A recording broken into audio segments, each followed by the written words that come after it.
Hello and welcome to another weekly recap for Times Radio Frontline. I'm Philip Ingram. I present Times Radio Frontline, but also commentate on all matters geopolitics, defence, security, cyber, terrorism, and anything else that people ask me to do. But I want to point you at a few clips this week and a couple of the interviews that we have done. The first clip is Vladimir Putin inviting President Zelensky of Ukraine to Moscow. Это путь в никуда, если просто с действующим главой администрации, так скажем, аккуратно проводить встречи. Можно, я никогда не отказывался от этого, если эта встреча хорошо подготовлена и будет вести к каким-то позитивным, возможно, результатам. Кстати говоря, он попросил меня, если возможно, провести такую встречу. Я сказал, да, это возможно. Ну, в конце концов, если Зеленский готов, пусть приезжает в Москву. Такая встреча состоится. Мы еще в 2022 году предлагали украинским властям с уважением отнестись к выбору тех людей, которые проживают на юго-востоке Украины, вывести оттуда свои войска и закончить этот конфликт немедленно. И должен сказать, что в целом это не вызывало полного отторжения. Но после того, как мы по настоятельным призывам западноевропейских наших коллег отвели войска от Киева, сразу ситуация поменялась, и нам сказали, ну, почти дословно следующее. Теперь будем воевать до тех пор, пока либо вы нам голову не отвернете, либо мы вам. Вот, я не помню, говорил я когда-то это публично или нет, вот это звучало примерно так. Мне, тем не менее, представляется, что если здравый смысл все-таки восторжествует, то договориться о приемлемом варианте прекращения этого конфликта можно. Тем более, что мы видим настроение действующей в США администрации под руководством президента Трампа. Видим у них не просто призывы, а искреннее желание найти это решение. Мне кажется, есть определенный свет в конце тоннеля. Посмотрим, как будет складываться ситуация. Если нет, то нам придется решить все поставленные перед нами задачи вооруженным путем. Президент Соединенных Штатов не лишен юмора, все понятно, все хорошо знаем. Вот. У меня с ним добрые отношения сложились. Мы общаемся друг с другом по именам. Я могу вам сказать, и надеюсь, он тоже слышит. Вот как это не покажется странно? За все эти 4 дня в ходе самых разноформатных переговоров и неформальной обстановки, и формальной, никто и никогда не высказывал каких бы то ни было отрицательных суждений в отношении действующей американской администрации. Это первое. Второе. Все, без исключения, мои собеседники, я хочу подчеркнуть, именно все поддержали нашу встречу в Анкоридже. Ну, все. И все выразили надежду на то, что позиция президента Трампа, ну, и позиция России, а других участников переговоров приведет к окончанию вооруженного конфликта. And this is Vladimir Putin basically turning around on the offer of a bilateral meeting with President Zelensky, which is something that came up in a summit with Donald Trump in Alaska, that there should be a bilateral first of all and then possibly a trilateral.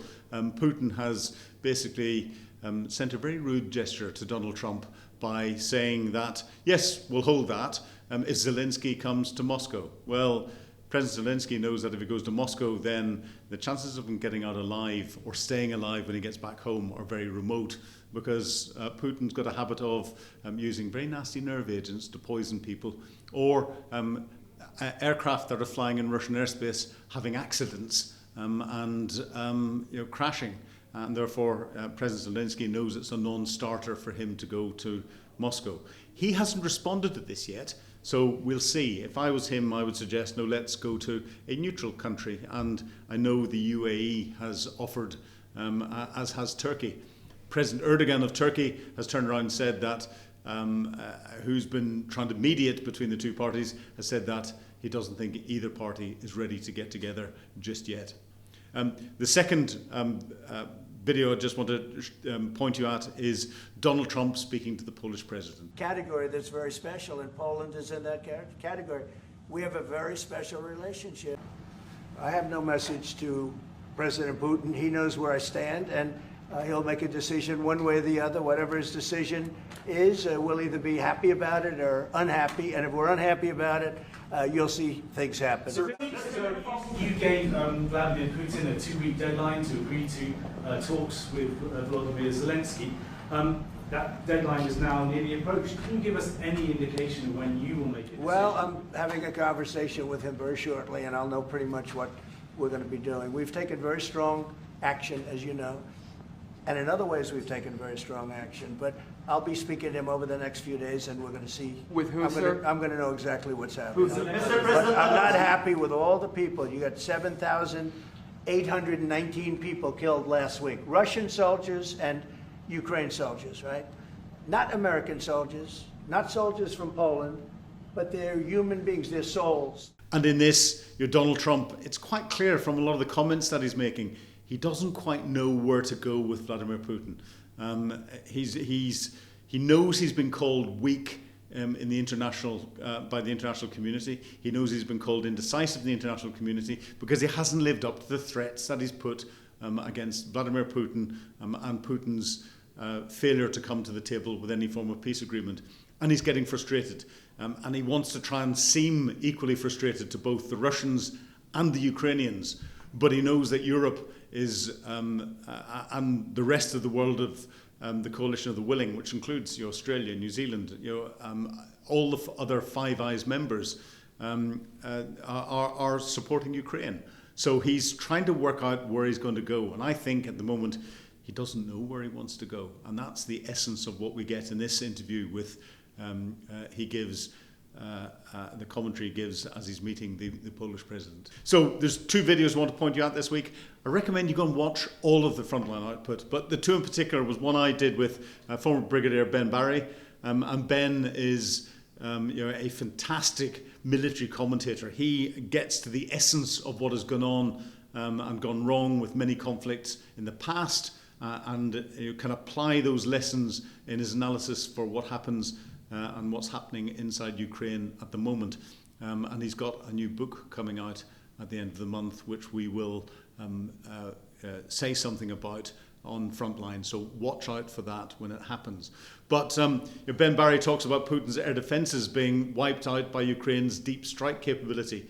As I mentioned in the question and answer session, Russia's air defences are being attacked, I suspect, to make way for the use of the Flamingo missiles so that they can go through without being intercepted because they're relatively unstealthy. And Ben says Ukraine has developed increasingly capable deep strike capabilities that are attacking Russian command and control, air defense systems and Russian defense industry. Ukraine's annihilation of Russian drones and Russian defense capabilities means that it's definitely not a stalemate in the air. And Ben is right. It's not a stalemate in the air. That's where the most of the manoeuvre is going on at the moment, whether it be Russian drones in the front line being countered by Ukrainian drones in the front line, but we're seeing that manoeuvre moving out into the operational level, where the Russians are using their ballistic missiles, their drones, and their cruise missiles to attack Ukrainian military infrastructure and Ukrainian manufacturing capability, but also to attack civilian targets and try and hit the will of the people. And the Ukrainians are using their capabilities to attack Russian air defense systems, Russian logistic hubs, Russian command and control centers, and they're using special operations executive type actions to attack Russian generals in Moscow and railway hubs and airfields with Operation Spider's Web and elsewhere. And Russian oil infrastructure is being attacked because that is funding what is going on. And Russia's ability to continue to prosecute this war. I think also what the Ukrainians are doing is they're clearing the paths for these Flamingo cruise missiles, relatively crude, but very long range and very powerful cruise missiles to go and have an even greater effect. It wouldn't surprise me if we start to see them going out in numbers fairly soon. We're seeing a change in tactics Do you think we're witnessing a revolution or an evolution in warfare, which would be the right term, when you see the Ukrainian and Russian use of drone and other new technologies? Or is this just a factor of warfare? And from your perspective as a land warfare expert, what are the most significant tactical, operational and strategic innovations that you have been seeing? And how do you think they've changed the modern battle space? Well, that's a big question. Let me start, but poke me in the right direction if I get off track. Now, war is a constant struggle between two opposing sides where both are trying to achieve their aims and prevent their opponents from achieving theirs. And it constantly changes and evolves with the situation on the battlefield, with new technology and new tactics. And no one should have been surprised that this occurred in Ukraine. I think the first thing the war reminds us is that the primary capability required by armed forces is competence. And initially, the Ukrainian forces were much more competent than the Russian forces, who appeared overconfident to have inadequate intelligence, a poor plan, and struggled to implement combined arms and air-land tactics on the ground. And they shouldn't have been surprised that the Ukrainians ran rings around them early on. But the Russians have kept adapting. They've adapted. They withdrew twice from unprofitable operations, both in the north, their initial attack towards Kiev, and then in the west from around Kharkiv and from Kherson. They made greatly increased use of artillery, and also they've innovated with drones, just as the Ukrainians have, particularly, for example, this relatively recent initiative of guiding drones through fiber optic cables, which makes them unjammable by electronic warfare systems. But I think we have to be careful because an awful lot of commentary on Ukraine in the West is advocacy. There's an awful lot of coverage of Ukraine in the US defense press. The US defense press depends on its advertising for US defense industry. So you get US defense industry and actors within the US military praying Ukraine in evidence of what they want to do to improve the capabilities of the US armed forces. There's an element of that we also see in the UK. I think we've certainly seen a rapid evolution, and clearly unmanned systems, both drones in the air as part of the land battle, and particularly the use of robotic, autonomous and drone systems at sea, have had a significant effect. I think the only place we've seen a revolution so far is at sea, where a nation that doesn't have a full-scale navy with any surface ships to write home about has actually pushed the Russian Black Sea fleet into the eastern part of the Black Sea. But the conditions of Ukraine, they may not be typical of future conflict. The density of forces on the front line is very great. And both sides have also had a considerable amount of time to fortify their positions. But we keep hearing in the commentary, and this is where I personally think a lot of the commentary around Ukraine gets it wrong, because people are trying to analyse who is winning in the conflict by looking at how far the front line moves and who is advancing further, but failing to take into account what's going on at the operational level and what's going on at the strategic level. What are your thoughts on this? Well, Russia seems to be pressing on with its very attritional First World War style assaults supported by a lot of drones. And it's trying to push the Ukrainians back in the Donbass, which seems to be the main effort, but also sustaining pressure on Ukraine's northern border. But look, this isn't just a land war. There's an important aerospace dimension to this. And both sides have been striking at each other, and both sides have increased the amount of striking they've been doing. Russia has recently exploited the fact that it's built 2 factories to produce these Shahed drones with extensive drone and missile attacks designed to keep the ordinary decent people of Ukraine awake, to attack Ukrainian command and control and defense industry.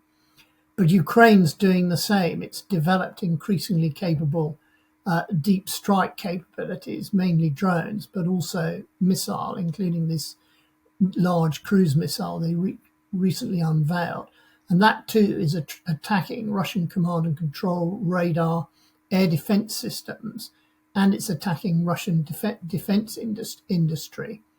However, there is an important factor that bears on all of this, which is manpower, in that Russia seems to have the ability, using large salaries and enlistment bonuses, to keep recruiting people to feed its army, whereas Ukraine is a smaller country. It's also using conscription, but its conscription is very limited. It isn't conscripting people under 25 for reasons which it's explained. So there's going to be a key point. Will Ukraine run out of manpower at some stage? I don't know. And will Ukraine gain an edge in this deep battle that both sides are fighting each other? There's also the question about whether Ukraine's friends are going to beef up Ukrainian air and missile defences quickly enough to reduce the impact of these massive Russian strikes. The final interview I want to point you at this week is with Cormac Smith. Putin is under extreme pressure at home. This war has been increasingly brought home to the ordinary Russian people. The work that Ukraine has been doing on long-range strikes against Russia's oil industry, of course, turning the massive size of Russia, which has traditionally been its advantage and its fortress that no country, it was so vast, no country could take it over. But Ukraine has turned that into its advantage or a disadvantage for Russia, because so vast is the Russian Federation that it's simply that they can't defend all of their oil refineries. This is bringing the war home to the average Russian. Oil prices at the petrol pumps are going up, and we're hearing consistent reports now of queues of over a mile long all over the Russian Federation to get fuels. We're hearing of fights breaking out between people stealing fuel off each other. We have many, many other indicators that the Russian economy is not in good shape. And we know the one thing that Putin fears most is the Russian people. Yeah. And looking at that and looking at the optics around it, the one place in Russia where there doesn't seem to be any shortage of fuel and other goods is in Moscow itself. It's outside elsewhere. So and St. Petersburg. So effectively, are there two Russias? There's the one that Putin fears, the Muscovites, the St. Petersburg inhabitants, and he doesn't really care about the rest of Russia. Well, yes, there is, and I think there's been an unwritten compact that the sons of the middle class in Moscow and St. Petersburg who support Putin would never be drafted, and to date they have not been drafted. And at the start of the war, we saw some 700,000 of those sons flee Russia because they could. I think when the war really starts to be brought home to the wealthy Russian middle class centered around those two cities, then Putin has a real problem. He's under a lot of pressure at the moment.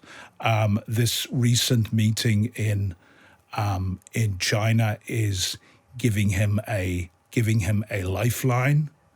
I think what we and our leaders in the West risk doing is grabbing defeat from the jaws of victory. There's one thing out of all this that I have finally decided in the last 2 weeks. Donald Trump has no credibility, and Western leaders have put a huge amount of effort into, including our own Prime Minister, and I do not criticize him for it, into getting Donald Trump on side, going right up to a royal visit in later this month. Putin or Trump has yet to sanction Russia in any way.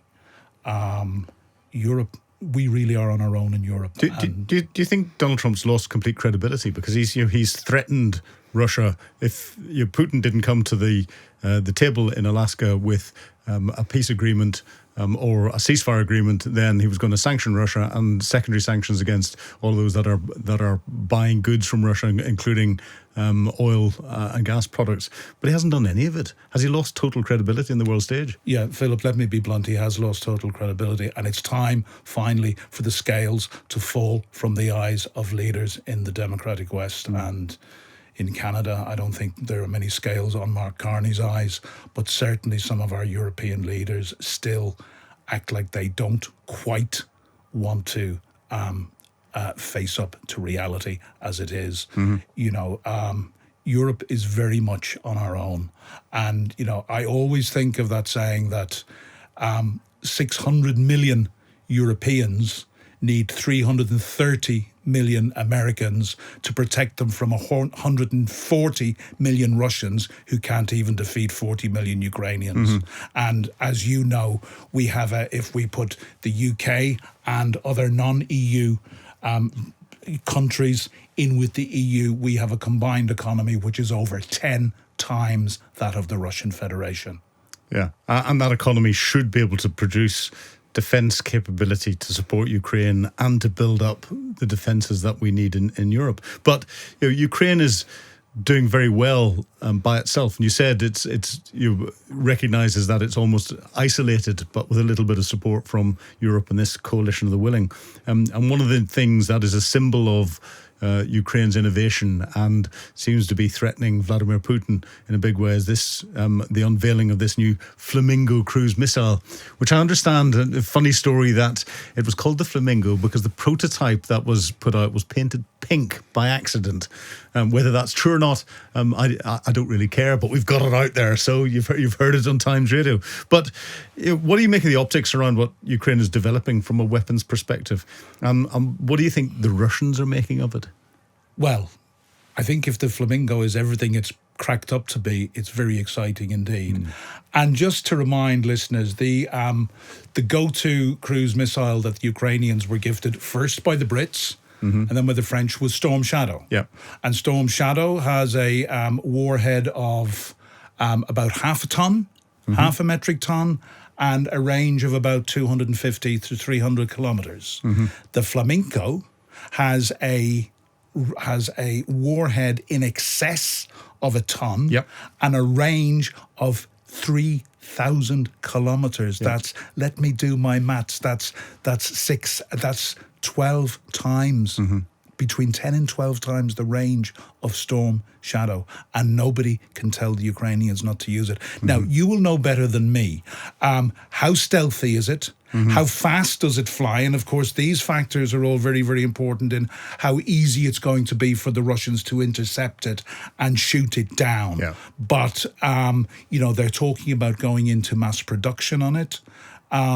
It's very exciting indeed. And I've been hearing rumours of this sort of these sort of developments for some time, and I've not spoken about them because I didn't feel it would be correct to, and I didn't have any evidence in the public domain. But it's very, very exciting. And this is where Cormac, who's a good friend, him and I are chatting in the studio, and he's emphasising that Putin is scared of a Russian uprising.